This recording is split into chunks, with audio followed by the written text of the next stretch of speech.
नमस्कार, आप देख रहे हैं न्यूज संवाद और मैं हूं विनोद शर्मा। टोडाभीम विधानसभा चुनाव में विधायक पीआर मीणा को चुनौती उनकी भतीजी देगी। इसकी तैयारी उन्होंने शुरू कर दी है। आरती मीणा उनकी भतीजी है, कांग्रेस की लीडर है, जिला परिषद की पूर्व सदस्य रही हैं और ईआरसीपी के मुद्दे पर लेकर टोडाभीम सहित पूरे संभाग में काफी मुखर है। आरती मीणा से उनके 5 मुद्दे हम जानेंगे और ईआरसीपी को लेकर वो क्या विशेष काम कर रही है उनसे जानकारी लेंगे। और सबसे बड़ी बात, कैसे चुनौती दे पाएंगी, ये भी एक बड़ा कारण है। खुद राजनीति में उतरना चाहती है। आरती जी, आपका बहुत बहुत स्वागत है मेरे साथ जुड़ने के लिए। धन्यवाद। आरती जी, आप किन 5 मुद्दों को लेकर चुनाव में आप जा रही हैं? आपको अच्छी तरह पता है कि आपके ताऊ जी इस समय आप विधायक हैं, उन्होंने कुछ विकास कार्य कराए होंगे। ऐसे कौन से 5 मुद्दों को लेकर आप जाएंगी, जनता को जोड़ पाएंगी?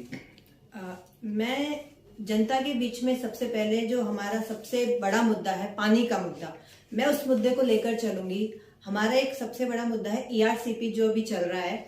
इस ईआरसीपी में हमारे 13 जिले इससे लाभान्वित होंगे और जिसमें हमारा करौली भी इसमें शामिल है। अगर हम करौली क्षेत्र में ईआरसीपी के जरिए हम चंबल का पानी पांचना में और जगरबांध में ला पाएंगे तो हमारा करौली क्षेत्र के लोगों को पानी मिलेगा। अभी के इस समय में पानी का बहुत बड़ा अकाल पड़ रहा है।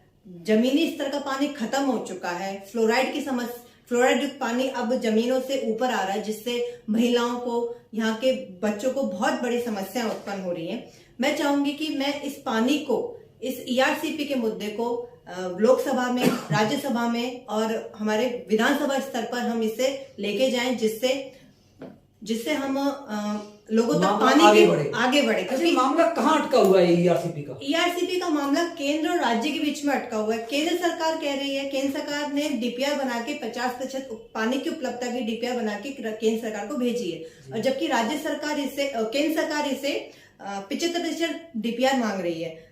जबकि जो राज्य सरकार की 50% डीपीआर की पानी की उपलब्धता की डीपीआर है, उसमें यह है कि इसमें हमें पानी की उपलब्धता ज्यादा होगी जी, क्योंकि 50% पानी का जब मिलेगा तो उसमें हमें तकरीबन 3,944 MCM पानी हमें राजस्थान को मिल रहा है, और 75% अगर हम डीपीआर बनाते हैं तो इसमें हमें सिर्फ 1744% पानी मिल रहा है, जो कि बहुत कम है।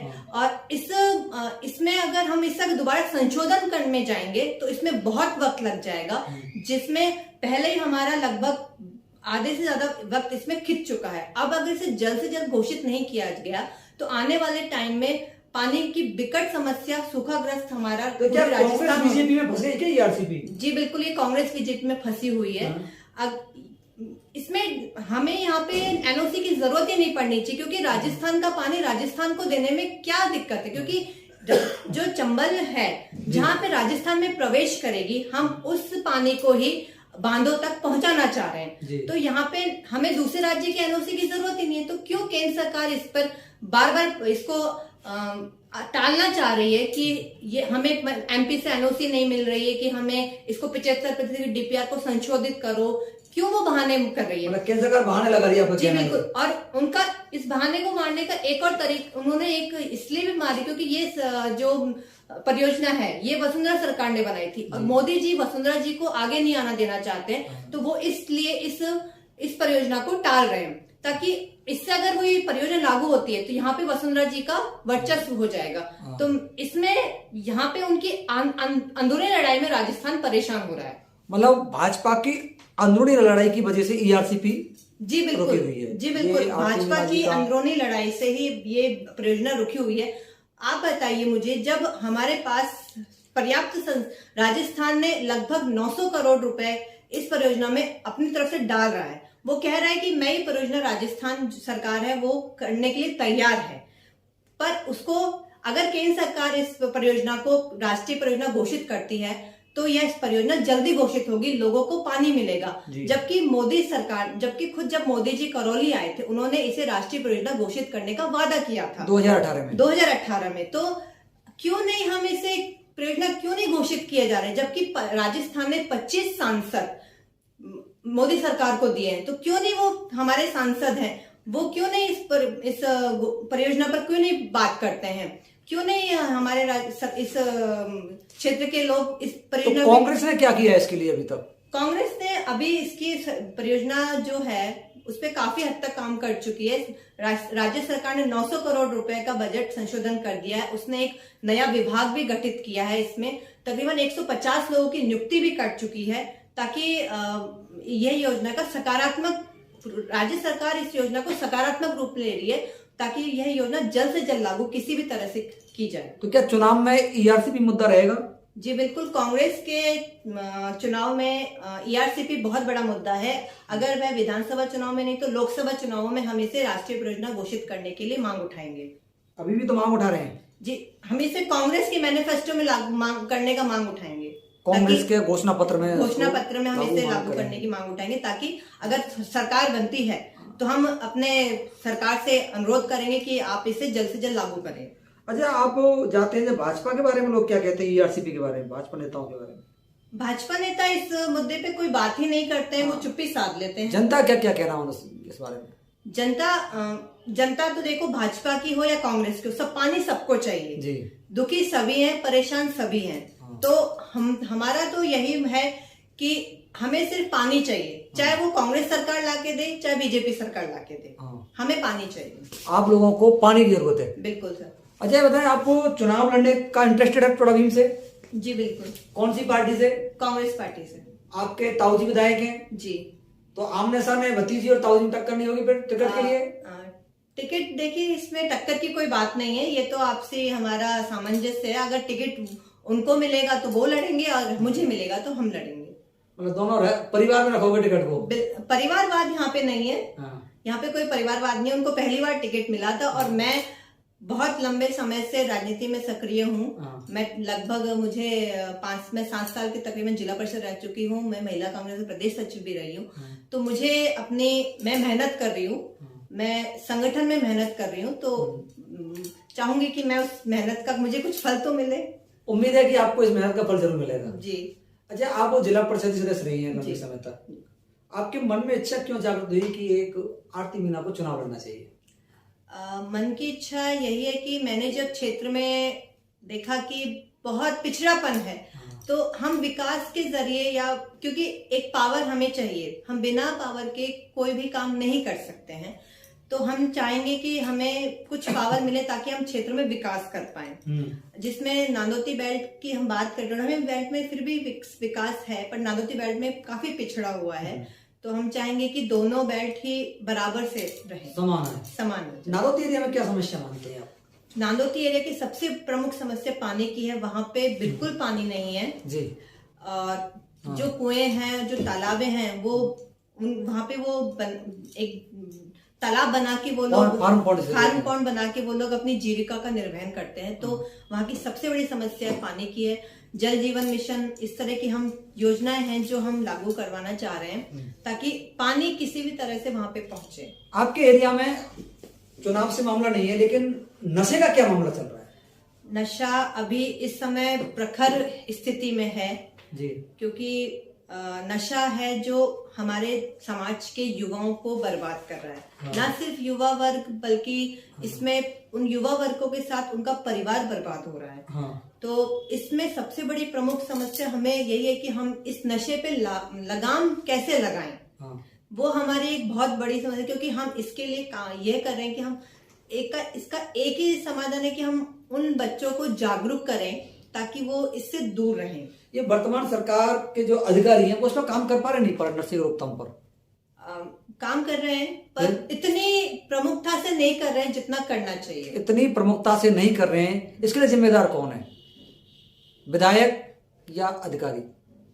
ये सर आपसी है, इसमें ना विधायक जिम्मेदार है इनको, तो ये तो आप अपनी समझ की बात है। हमें, क्योंकि समाज हमारा है। आरती मीना से एक इम्पोर्टेंट क्वेश्चन पूछते ही इनकी जबान चुप हो जाएगी, क्योंकि ताऊजी विधायक हैं, नशे के मामले पर लड़ाई लड़ना चाहती है, लेकिन कहीं ना कहीं सत्ता का प्रभाव भी इनके सामने आ रहा है। अच्छा आरती जी, और किन मुद्दों को लेकर आप जाएंगे? मेरे मुद्दे हैं शिक्षा के ऊपर। हम काम करना चाहते हैं। शिक्षा के क्या सपना है आपका, क्या होना चाहिए? शिक्षा के क्षेत्र में यही सपना है कि जो हमारे समाज का जो सभी लोग हैं, किसी भी क्षेत्र, किसी भी समाज का, किसी भी जाति से हो, सबको समान शिक्षा मिले। क्योंकि अभी भी ग्रामीण इलाकों में, पिछड़े इलाकों में शिक्षा की बहुत कमी है। बच्चियां स्कूल नहीं जा पा रही हैं। बच्चियां जब स्कूल दूर होते हैं तो बच्चों को वो पीछे खींच लेते हैं, बल्कि और अगर बच्चों को हम लोग बाहर पढ़ने के लिए भेज देते हैं।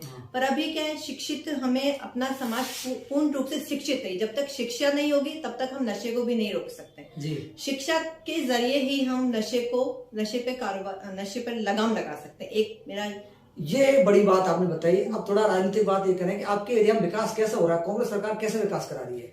कांग्रेस सरकार ने सर बहुत अच्छे से काम कर रही है। उन्होंने काफी काम किए हैं। सड़कों पे बहुत काम कर रही हैं। सड़कें हैं, नल योजना है, जो भी स्कीमें हैं, स्कूलें क्रमोन्नत हुई हैं काफी। यहाँ पे विकास का अच्छा काम हुआ है टोडाभीम विधानसभा क्षेत्र में। अच्छा काम हुआ है जी। तो अच्छे काम के बीच आप फिर तो निश्चित से विधायक को टिकट मिलेगा पीआरजी को? देखिए सर, काम की अगर हम बात करें तो विधायक साहब ने बहुत अच्छा काम करवाया। बहुत बड़ी बात बताया, बहुत अच्छा काम करवाया। उन्होंने इसमें कोई भी कमी नहीं रखी है। अब ये तो हमारी आपसी समझ है कि हम कौन टिकट लेके आता है, वो ही फिर आगे बात बढ़ेगी। विकास के मुद्दों को लेकर पीआर मीना जी से पूरी तरीका से सहमत हैं।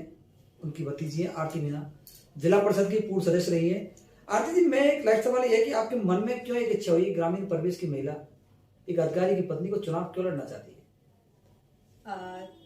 यही बात इसमें यही है कि मुझे चुनाव इसलिए क्योंकि मैं अपने क्षेत्रीय महिलाओं को सक्षम देखना चाहती हूँ। हाँ। तो अगर एक महिला होकर मैं अपने महिलाओं के ऊपर काम नहीं करूंगी तो मेरे फिर महिला होने का कोई मतलब नहीं है। महिलाओं के लिए काम, इसलिए आपने राजनीति को चुना है? बिल्कुल सर, क्योंकि जब मैं पावर में आऊंगी तो मैं अपने क्षेत्र की महिलाओं के लिए काम कर सकूंगी। तो पावर में जो है आपके ताऊजी विधायक हैं? अभी वो पावर में है, उनसे है, पर मैं खुद पावर में आना चाहती हूँ ताकि मैं और अच्छे से काम कर। आप पैसे नहीं लगे, बाहरी का ठप्पा लगेगा, आपका ससुराल तो झरेड़ा में हिंडा विधानसभा में आता है। नहीं तो पैतृक गांव तो मेरा टोडाभीम ही है ना। पैतृक गांव। आपका पारिवारिक बैकग्राउंड क्या राजनीति का? पारिवारिक मेरे विधायक मेरे जो है ताऊजी हैं और वही पिछले टाइम पे चेयरमैन रह चुके हैं। और बाकी वहीं से मैंने अपनी राजनीति के जन्म, उन्हीं को देखा था मैंने राजनीति करते हुए, तो वहीं से शायद अंदर ही अंदर हो सकता है राजनीति जन्म ले रही हो, पर मौका उस टाइम नहीं मिला। शादी के बाद मुझे मौका मिला तो राजनीति कर रहे हैं। तो शादी के बाद पति ने आपको राजनीति में आगे बढ़ा दिया? बिल्कुल जी। मतलब पति की इच्छा की वजह से आप राजनीति में? नहीं, उन्होंने मेरी खुद की स्वयं की इच्छा थी, पर उन्होंने मेरी इच्छा को समझा और मुझे आगे बढ़ाया। अच्छा, आप के पति दिल्ली में पोस्टेड हैं, बच्चे हैं, राजनीति है, इनको एडजस्ट कैसे कर पाओगे? जी सर, इसमें जिसमें की बात नहीं है। मेरे पति बहुत मतलब वो बहुत मुझसे काफी एडजस्टमेंट करते हैं वो। हाँ। काफी हम लोग, मैं 20 दिन अपने क्षेत्र में रहती हूँ, 10 दिन के लिए वहां चली जाती हूँ दिल्ली, अपने बच्चों को संभाल के फिर वापस अपने राजनीतिक क्षेत्र में आ जाती हूँ। अभी राजनीति में आपकी क्या वो चल रही है प्लानिंग? आप गांव में दौरा कर रहे हैं, मिल रहे हैं, टिकट के लिए आवेदन क्या चल रहा है आपका? यही कि हम लोग आगे के जनसंपर्क तैयार कर रहे हैं। हाँ। ताकि लोगों को पता चले कि एक और उम्मीदवार है, लोगों को पता चले कि एक और उम्मीदवार है, उसकी तैयारी में लगी हुई है। आरती मीना जी, आपके लिए बहुत बहुत धन्यवाद।